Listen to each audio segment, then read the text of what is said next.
네, 잠시 숨 고르면서 이제 매크로 거시경제에 대한 내용을 좀 들어보죠. 도움 말씀 주시기 위해서 대신증권 리서치센터 문남중 애널리스트와 함께합니다. 어서 오십시오. 네, 안녕하세요. 네. 자, 지금 타이틀 나가고 뒤에 배경 화면에도 나오고 있는데 이렇게 보니까 네 분이 출연하는 것 같은 느낌. 네. 네, 머리들이 크신데. 자, 미국과 중국의 화상으로 정상회담이 있었죠. 뭐 네. 평가들은 좀 조용한 편인 것 같고 네. 정상회담 이후에 뭐 나오는 내용들이 뭐 애매합니다. 네, 애매해요. 자, 미국과 중국 증시 흐름부터 먼저 파악을 좀 해볼까요? 사실 올해 S&P 500 지수의 수익률은 25.2% 올랐고요.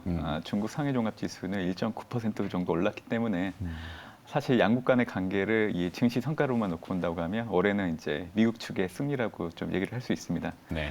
사실 뭐 올해 같은 경우에는 좀 글로벌 공급망 병목 현상 때문에 이 부분이 관건이 되고 있는데 사실 미국과 중국 역시 주도권을 쥐기 위해서는 한치의 양보도 없을 걸로 좀 보고 있고 이런 부분들로 인해서 앞으로도 좀 양국 간의 관계를 놓고 본다고 하면 이 경제적인 부분의 어떤 패권을 장악하기 위한 싸움들은 계속 이어질 수 있다 그렇게 좀 보고 있습니다. 네. 주가만 놓고 보면 미국의 승리다. 뭐 이렇게 되는군요. 중국이 과연 어떻게 될 것인지. 드디어 만난 시진핑과 바이든. 아까 이제 제가 말씀드렸지만 저 차트는 이제 뭐 양국 간에 이제 다른 길을 가는 증시. 네네. 우리도 이제 밑에 쪽에 중국이랑 비슷하게 가고 있어가지고. 맞습니다. 네. 자, 시진핑 주석과 바이든 대통령 어떤 내용들이 오갔는지 그 평가도 좀 들어보죠.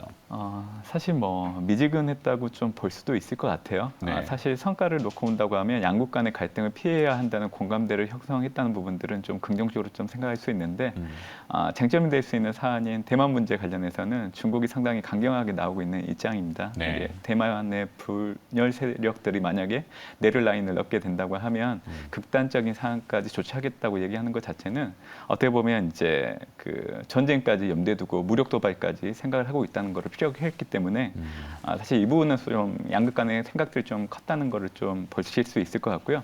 저는 양국 간의 정상회담 이후에 양국의 관계가 진전이 있을 거라는 생각은 하지 않습니다. 왜냐하면 바이든 정권은 트럼프 정권의 보호무역 기조를 여전히 유지하고 있고 또 중국도 어떻게 보면 권위주의를 좀 강화하고 있는 상황이기 때문에 경제 안보에 패권을 지려고 하는 부분에서 양국 간의 어떤 입장들이 동일하다 그렇게 좀 보고 있습니다. 그래서 사실 올해 6월에 바이든 대통령이 푸틴 대통령을 만났었음에도 불구하고 지금까지 양국 간의 관계 진전은 없는 상황이기 때문에 이번에 이벤트로 인해서 앞으로의 G2 간의 갈등이 좀 완화된다는 여지에 대해서는 좀 물음표가 있다고 생각을 하고 있습니다. 네.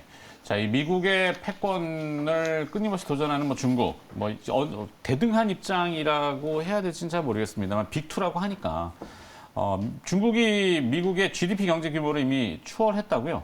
네, 2017년도에 이제 물가와 환율을 동등한 입장에서 보고 하는 기준을 놓고 본다고 하면 2017년도에 중국의 GDP가 미국을 상회했다고 보시면 될 것 같고요. 네. 절대 규모를 놓고 본다고 해도 2030년 정도 되면 중국이 미국을 상회하고 또 2050년 되면 2배가 될 것으로 좀 예상을 하고 있기 때문에 어떻게 보면 G2 간의 갈등이 커지고 있는 단적인 예라고 보시면 될 것 같습니다.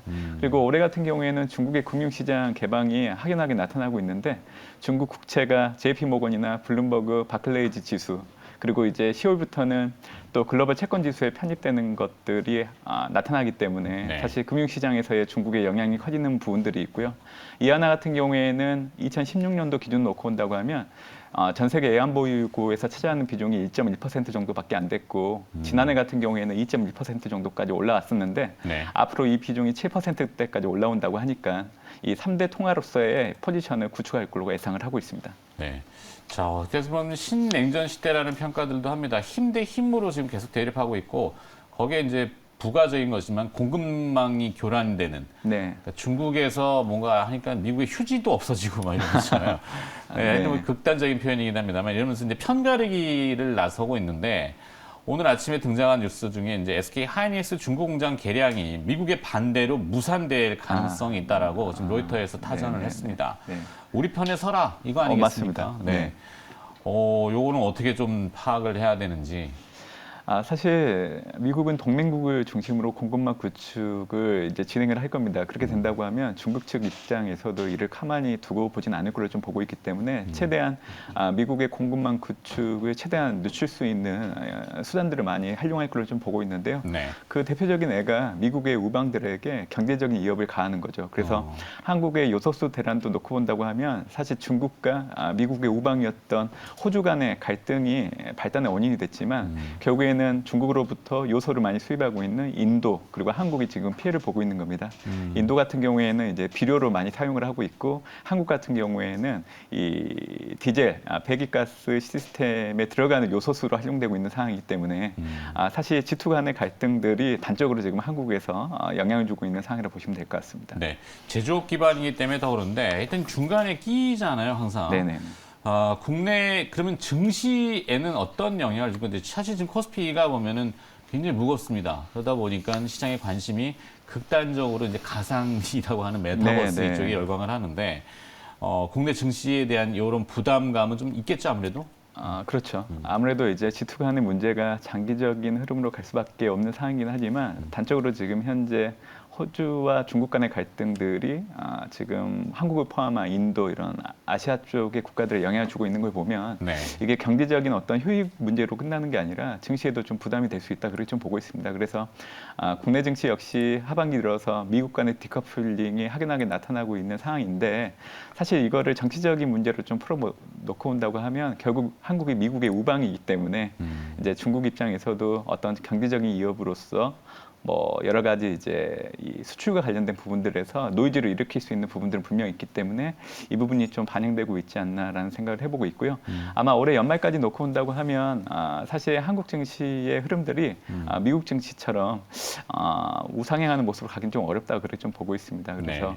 이런 디커플링들이 여전히 계속 이어질 가능성이 높다는 거를 염두에 두시면 좋겠다는 생각을 하고 있습니다. 네. 결국엔 그게 투자 전략의 일환인 것 같은데 투자 전략하고 그렇다면 연말까지 그 투자 전략에 근거한 시장을 조금 피해가거나 아니면 이겨낼 수 있는 ETF 전략까지 함께 들어본다면.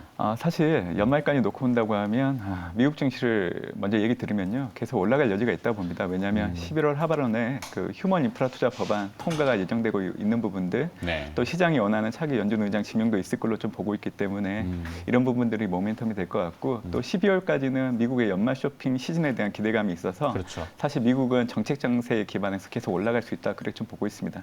다만 단기적으로 놓고 온다고 하면 사실 이번 달 중순 이후부터는 사실 테이퍼링이 실질적으로 시행이 됩니다. 네. 그래서 단기적으로는 미국뿐만이 아니라 한국 증시 역시 좀 부담이 될 걸로 좀 보고 있는데요.